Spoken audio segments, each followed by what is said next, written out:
question to you is this.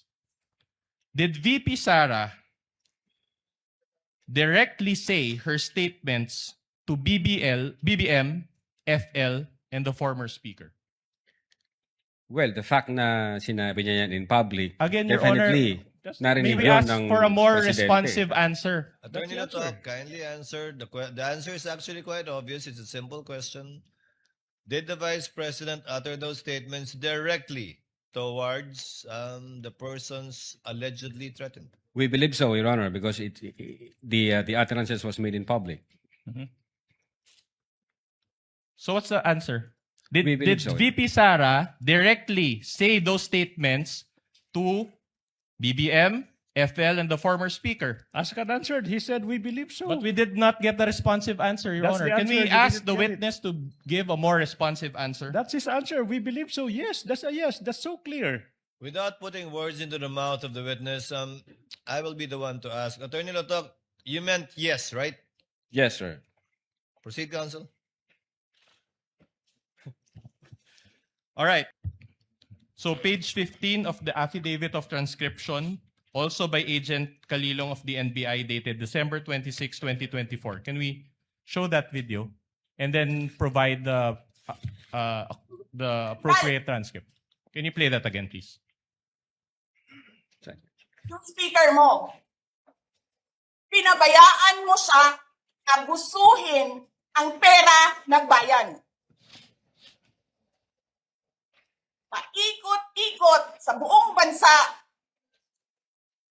namimigay ng pera na para bang kanya yung pera.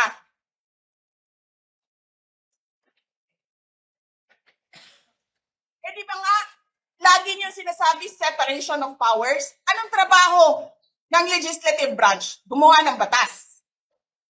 Anong ginagawa ni Martin Romualdez?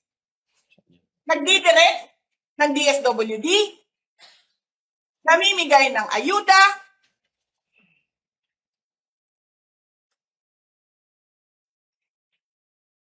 nagsasabi kung anong bibigay, anong ibibigay, anong gagawin, sino ba ang presidente? All right. So my question to you is this. Okay, having watched that video and read the transcript, my question is very simple. Do you know for sure if this statement by the Vice President or any part thereof happened in real life? Well, Your Honor, as I've said, I've answered already. Nung inimbestigahan namin yan, yung video, Your Honor, nagsamping na kami a sa- yes or no answer will suffice, Your Honor. Kindly answer more directly to save on the court's time, Mr. Attorney Latok. Your Honor, based on our investigation, yes, it happens in the natural order of things. Nangyari talaga yan. So in other words, you're admitting that Martin Romualdez goes around the country to distribute money? I'm saying nangyari ho yung utterances na yan. That's not my question. That's precisely my point. I'm not asking if she made the statements. I'm asking if the truth of these statements you have personal knowledge of. So be more direct in your answer. That's why I have to object now, Your Honor. Now, there are several statements made, and then the witness is being asked, do you confirm these statements? Compound question. Exactly, that's the reason why we don't allow. There are so many statements, o sinasabi gumawa ng batas. So siguro yung tanong is this happened, did this happen in real life? So this witness being confronted with several statements, and he is being asked to answer a yes or no. That's why it's compound question. Your Honor, my question is the statements or any part thereof, Your Honor. The witness is smart enough to answer. He can just clarify. The objection, the objection is sustained, but not on that ground, but rather in the ground that the witness is incompetent to testify as to the truth of the matter stated by the Vice President. He can only testify as to the fact that those statements were made only as to tenor, but not as to the truth, given that he only investigated and was not there. You may proceed, counsel. In that case, Your Honor, if we confront also, just a manifestation, Your Honor. Yes, you may proceed. In other words, Your Honor, we would like to manifest, Your Honor, based on that ruling of the court, that even if VP Sara said that she already talked to a person, then we cannot confirm the truth because this witness does not have personal knowledge. That's a conclusion. Objection. That's just a manifestation for the court's appreciation. The- Can I just proceed with can my I next make a question, counter Your Honor? manifestation, Your Honor, please? Counter manifestation, please. To put into record, Your Honor, please. For about 15 seconds, counsel. Okay, Yes. the defense is entitled to their own conception of things. They're entitled to their own imagination. That's all. Counsel may proceed with his cross. Just to belabor this point, Your Honor, Annex D-1-145-A. Anyway, Your Honor, they showed around 7 to 8 videos yesterday, so we'll show about 4. This pertains to timestamp 1-08-58, and we will also present page 17 of the affidavit of transcription, also by Agent Kalilong, dated December 26, 2024. In this video clip, the Vice President mentioned about the former Speaker of the House and the confidential funds of the Office of the President. Can we play that video? Hindi mo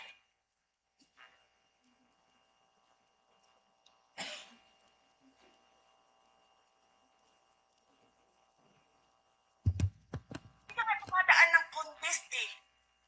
Kasi wala kang kalaban sa Tacloban. Kasi binibili mo, pinapakidnap mo, inaharas mo ang mga kalaban mo. Hindi ka dumaan ng contest. Ang alam mo lang, kasi mayaman ka, bibilin ko lahat ng tao ng pera. Ikubriman mong tanan, kwarta na may inyo. There is nothing in you except money. Yan lang. Martin, harapin mo yung katotohanan. Walang senador man, vice president man, president man, walang mabuti sa'yo. Hindi ko nga alam kung mananalo ka pa ngayon sa Tacloban eh. Malamang hindi na. Sinong gusto sa lahat sa buong Pilipinas ang ibalik ka sa Kongreso? Hindi lahat ng tao pupunta yan doon sa Tacloban, mangangampanya yan sa kalaban mo. Kasi magnanakaw ka. Hindi ka dumadaan sa audit.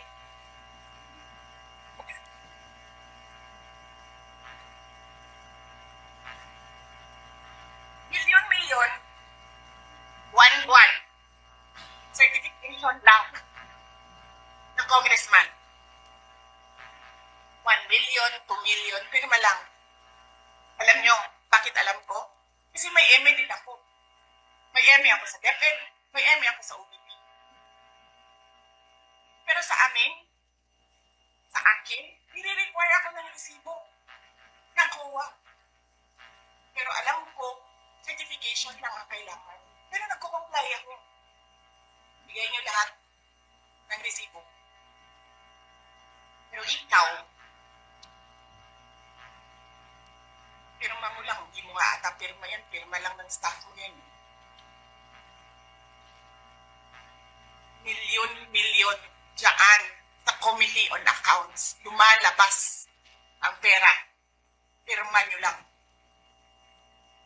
Walang nag-audit sa inyo. Sino ang nag-audit ng confidential funds ng Office of the President? Wala.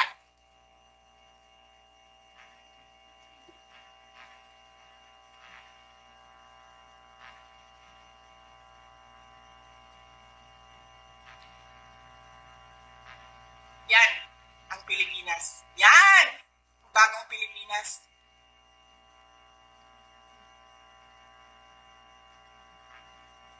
Kriminal ang speaker. Bakit ko nasabi kriminal siya? Basahin niyo yung kaso niya sa United States of America. Okay. Sinungaling, presidente. All right. All right. Again, my question based on this video is very simple. She spoke about Speaker Martin Romualdez as well as the President. Can you confirm or do you know for sure that these statements about Martin Romualdez or the President are true? Okay. Your Honor, I will object on the same ground, and I hope that the presiding officer will do the same ruling. This witness is incompetent. I know what the defense is doing, Your Honor. Objection. Incompetent. This witness is highly incompetent.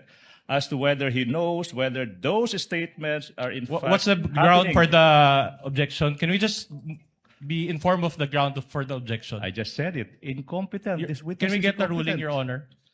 Chair made an earlier ruling already that the witness is incompetent to testify as to the truth of the matter. But since Attorney Lotok, you're a lawyer, I will give it this time to the counsel for the respondents. Kindly respond. Since you're a lawyer, you should know the proper answer to this question. Kindly respond to the question of counsel for respondent. Again, I do not know personally about the factual circumstances. What I know is that she uttered those statements. We're satisfied with that answer, no? Your Honor. Proceed, One last video. On page 87 of the Articles of Impeachment, Annex G9, this is timestamp 1-12-43. This is quite a lengthy video, but not as lengthy. But this is our last video, so we beg the court's indulgence. The affidavit of transcription, page 17, also of Agent Park Kalilong, dated December 26, 2024. Are we ready with that video? Your Honor, to save...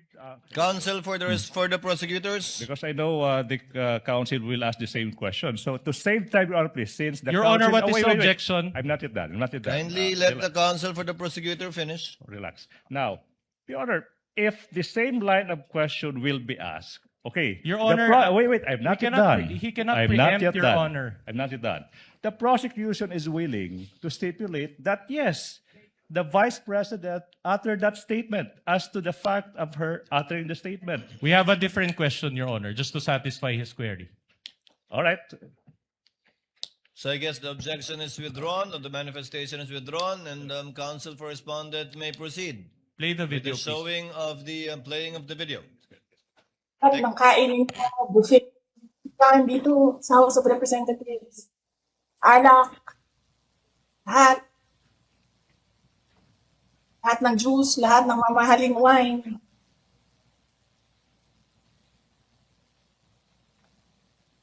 Pero yung taong bayan, na prinamisan ninyo, ng 20 pesos na rice, yung taong bayan na hindi ninyo pinupuntahan sa mga komunidad nila, ano sabi nila? Asin lang, okay na mi, anad naman mi, anak. Ganyan ang bayan natin. Okay na lang kami sa asin.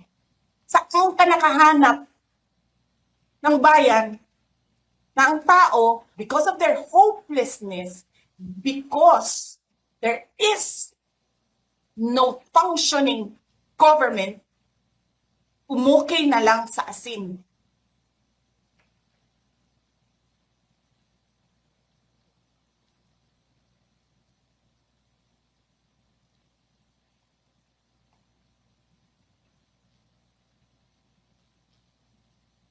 Buti na nga lang, abogado si Attorney Lopez eh. Kasi alam niya kung ano sasabihin niya doon sa mga pumasok sa kwarto niya.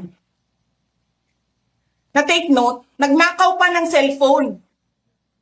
Saan ka nakahanap? Papasok ka, nanakawin mo yung cellphone, dadalhin mo pa yung tao.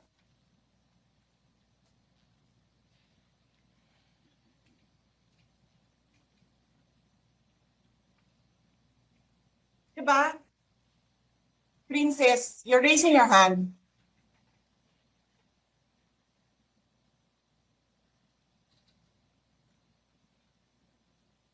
Hello? Naririnig po ba ako, Princess Maui? Yes. Oh, thank you. Good morning po, Madam Vice President. Thank you so much nga po pala sa dala niyong hopya nung hearing na pumunta kayo for PRRD. Kami yung nasa likod niyo po, yung tinawag nilang bastos kasi pumalak pa kami because of Congresswoman Cardema. Yan. Thank you, ma'am. Nakakain kami. Ako po ay natatakot kumain ng pagkain doon baka mamaya. Ma'am, mag-iingat po kayo. Nasa teritoryo kayo ng kalaban. Okay lang Nag-aalala po kami para ma'am, kasi sila naman na eh. Sila talaga yung bastos eh. You reap Opo, what you okay. sow. Yeah. Mag-iingat po kayo kasi sa dinami-rami po ng inyong mga pasabog ngayong gabi, it seems like marami po talaga kayong alam about them, no? Dahil sa pagkakasama niyo sa kanila during the campaign and during the 2022 elections. Baka po mamaya kasi totoo yung mga naririnig namin or yung, I don't know if it's true, na meron daw silang Operation Romanovs and baka bala kayong ubusin ang inyong pamilya dahil hadlang kayo sa kanilang mga balakin in the future. So mag-iingat po kayo. Kami po kasi kami ng EDSA Friday crew, kami yung bumababa every Friday dyan sa EDSA because we believe yan yung tamang venue sa dinami-rami na ng problema natin. Ang kaya lang naman po namin gawin ay manawagan na bumaba na yan. Eh ano po kaya ang remedy naman ninyong mga nasa posisyon or ng mga kayang labanan itong napakarami na pong ginagawang korupsyon at krimen laban sa taong bayan? Ano po ang pwede nyo maging remedy para matapos na ito, lalo't nagsisigaw na po ang taong bayan na mag-people power na? Yes. Huwag ka mag-alala, ma'am, sa security ko. Kasi may kinausap na ako na tao. Sinabi ko sa kanya, kapag pinatay ako, patayin mo si BBM, si Lisa Araneta, at si Martin Romualdez. No joke. No joke. Nagbilin na ako, ma'am. Pag namatay ako, sabi ko, huwag ka tumigil hanggang hindi mo mapatay sila. And then he said yes. So, alam mo, ma'am, yan ang lagi kong sinasabi sa Makabayan Block nung mayor pa ako. Ang laban, wala dyan sa EDSA, ma'am. Wala dyan sa mga highway. Ang laban, ma'am, nandun sa loob ng palasyo. Yan ang problema. We appreciate yung expression ninyo ng disgust, ng pagkamuhi, ng hopelessness, kasi it reflects kung ano yung nararamdaman ng marami, milyon. Alam ko yan, ma'am, kasi kahit saan ako pumunta, ako ang sinasabihan, binoto namin yan dahil sinabi mo, iboto namin.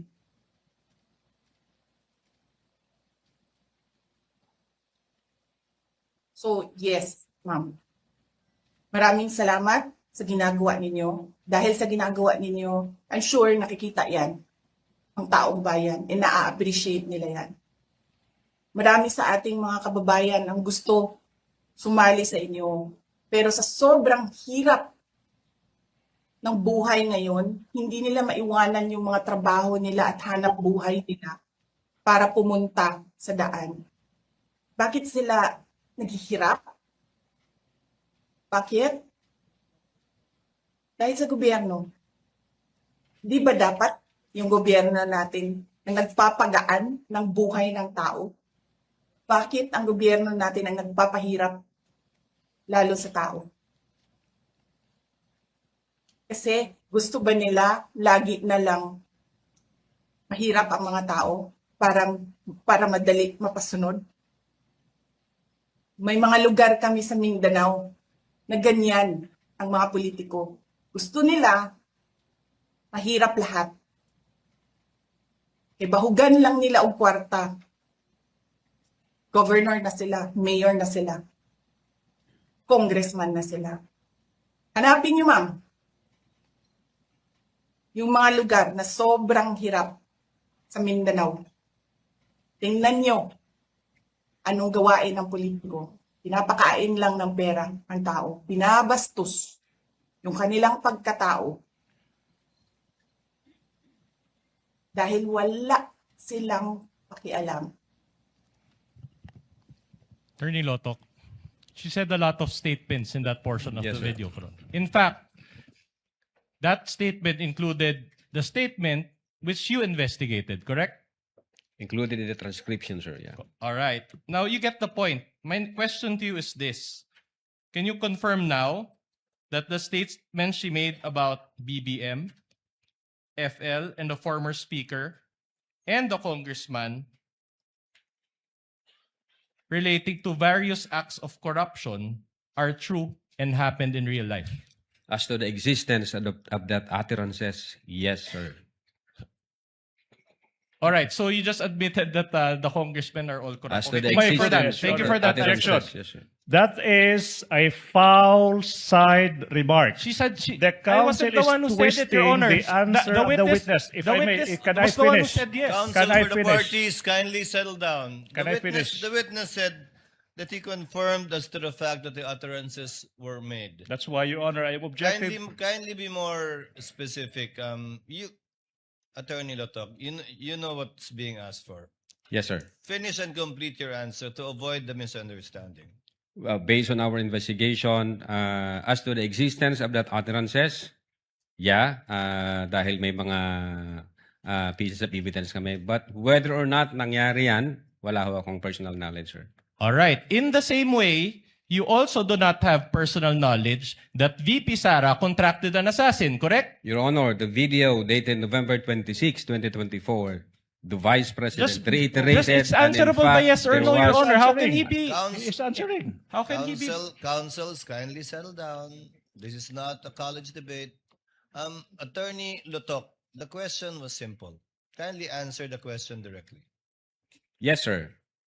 You That do not it- have personal knowledge. That utterances made by the Vice President that she contracted a person, I do believe that, sir, because of the pieces of evidence that we've gathered, sir. No, I'm not asking whether or not she said those statements. I'm asking if you have personal knowledge based on this that the Vice President really contracted an assassin. Ask and answer. Or, sorry, a person. Objection. Ask and answer. Witness time will around. answer. Based on our investigation, Your Honor, we do believe that the Vice Attorney President... Lotok, the question was, do you have personal knowledge?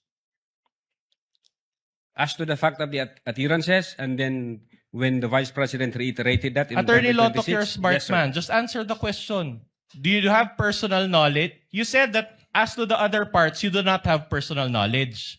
But now, my question to you is as to the part whether VP Sara talked to that person about BBM and FL and the speaker, do you have personal knowledge or not? Pwede ko pong explain, Your Honor. No, just answer the question, yes or no.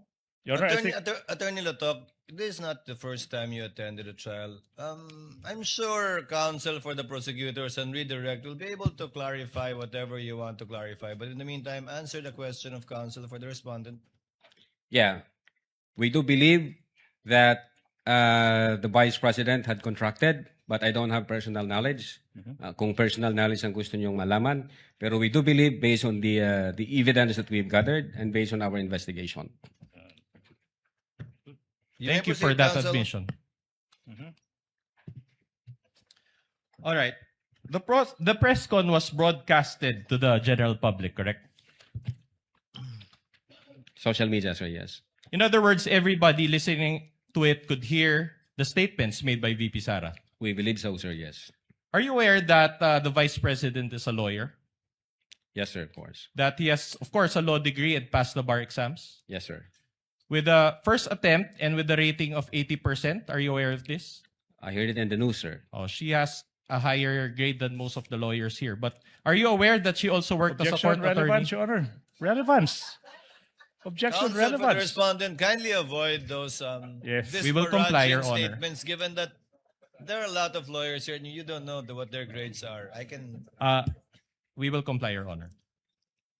So my question to you is this. If she was serious about her alleged plan involving BBM, FL, and the former speaker, does it make sense for her that she would publicly announce this to the general public? If you know. I don't know that, Your Honor. All right. In fact, you showed in your direct examination, you also showed portions of the October 18 press con, correct? Yes, sir. And that press con was also done in general, before the general public, correct? I believe so, sir. All right. Based on your investigation or your experience as an investigator, Kapag may balak bang patayin ng isang tao, sinasabi ba nila yung plano nila sa general public? Well, kapag may grave threat, sir, naririnig yun ng ibang tao. All right, my more important question to you is this. Did VP Sara directly say her statements to BBM, FL, and the former speaker? Well, the fact na sinabi niya yan in public, Again, Your Honor, definitely may narinig we yun ask ng for a more presidente. responsive answer? Attorney That's the Latok, kindly answer. The answer is actually quite obvious. It's a simple question. Did the Vice President utter those statements directly towards the persons allegedly threatened? We believe so, Your Honor, because the utterances was made in public. So what's the answer? Did We believe so, VP Sara directly say those statements to BBM, FL, and the former speaker? Askan answered. He said, we believe so. But we did not get the responsive answer, Your That's Honor. the Can we answer. You ask didn't the get it. witness to give a more responsive answer? That's his answer. We believe so. Yes, that's a yes. That's so clear. Without putting words into the mouth of the witness, I will be the one to ask. Attorney Latok, you meant yes, right? Yes, sir. Proceed, counsel. Kami ang boses ng masa, hindi natatakot. Katotohanan lang, di kami nalulunod. Walang bahid ng sismis, lahat ay totoo. Kahit sino ka pa, pag mali ka babanatan ka. Walang pinipiling kulay, wala kaming kinikilingan. Basta para sa bayan, kami lalaban. Pagdama palakpakan, pag mali banatan. Di matitinag, di matatakot, para sa bayan tuloy ang sigaw. Sa harap ng kamera, walang halong takot. Mga baluktot, lahat kayo'y tutumba. Ang hustisya at totoo, yun lang ang mahalaga. Kahit sinong harang, di kami matitinag. Walang pinipiling kulay, wala kaming kinikilingan. Basta para sa bayan, kami lalaban. Pag tama palakpakan, pag mali banatan. Di matitinag, di matatakot, para sa bayan tuloy ang sigaw. Kung nasa tama ka, ikaw ay aming kasama. Pero pag mali ka, handa ka na bang mabasag? Banateros kami, walang inuuran. Dahil bayan muna, bago ang sarili.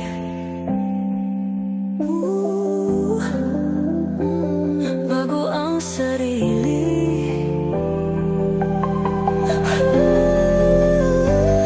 Pag tama palakpakan, pag mali banatan. Banateros ang sigaw, katotohanan ang laban.